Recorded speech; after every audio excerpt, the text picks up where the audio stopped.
আকাশের অবস্থা দেখে আমাদের বর্ষাকাল এটা নিয়ে আমাদের খুবই রিস্ক নিয়ে যাওয়া লাগে। বরিশাল আর ভোলা যদি ব্রিজটা হতো সেই ক্ষেত্রে অনেক ভালো হতো, আমাদের ভোগান্তি থেকে বাঁচতাম। এত কষ্ট করে যাচ্ছি, পরিবারের সাথে থাকা দেখা সাক্ষাৎ হলেও আনন্দটা আর মনে হয় না। আমাদের সব জেলায় যাইতে যেমন দ্রুত গাড়ি আছে, আমাদের ভোলা জেলার জন্য দক্ষিণাঞ্চলে আমরা খুবই কষ্টকর। আকাশের অবস্থা সব মিলে আমরা একদমই আনইজি ফিল করে যাইতে হয়। আকাশের অবস্থা দেখে আমাদের এই যে বর্ষাকাল এটা নিয়ে আমাদের খুবই রিস্ক নিয়ে যাওয়া লাগে। ঠিক আছে, আমাদের যাতায়াতের কোনো বিকল্প রাস্তা নেই। আমাদের ব্রিজটা হওয়াতে আমরা যদি উপকার হইতাম খুবই, যদি আমাদের ভোলা বরিশাল একটা সেতু হইতো, প্লাস আমাদের আরও গাড়ি যদি একটা ব্যবস্থা থাকতো।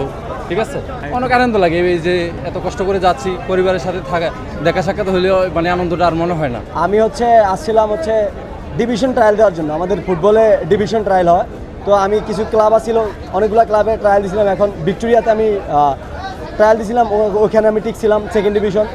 তো এখানে ঈদের আনন্দটা এখন আমার জন্য আরও বেশি। কিন্তু আমাদের ভোলাতে যাওয়া তো অনেক সমস্যা, অনেক প্রবলেম হচ্ছে। যেমন হচ্ছে আমাদের ভোলাতে যদি বরিশাল আর ভোলা যদি ব্রিজটা হতো সেই ক্ষেত্রে অনেক ভালো হতো, আমাদের ভোগান্তি থেকে বাঁচতাম, অনেক সুযোগ সুবিধা পাইতাম। এখন আমরা যাইতে আমাদের সন্ধ্যায় উঠি, সেই সকালবেলা আমরা পৌঁছাই। আমাদের অনেক ভোলার মানুষ অনেক দুর্গতির ভিতরে চলতেছে আর কি। যদি আমাদের ব্রিজ থাকতো তাহলে আমরা প্রপারলি যাইতে পারতাম, আবহাওয়া খারাপ হলে যাওয়া যায়। কিন্তু এখন লঞ্চে আমাদের যা চলতেছে, এখন যাইতে হইব, কনফার্মলি আমরা যাইতে হইব, না যা কোনো উপায় নেই। আমাদের বাধ্য হয়ে আমরা যাইতেছি। এখন 2 দিন পর তো আরও জ্যাম। সেক্ষেত্রে মানুষ কী করবো? ভোলার মানুষ তো অলরেডি এমনিতেই হয়ে রয়েছে। সেক্ষেত্রে এখন কী করবো? যাওয়া তো লাগবে অবশ্যই।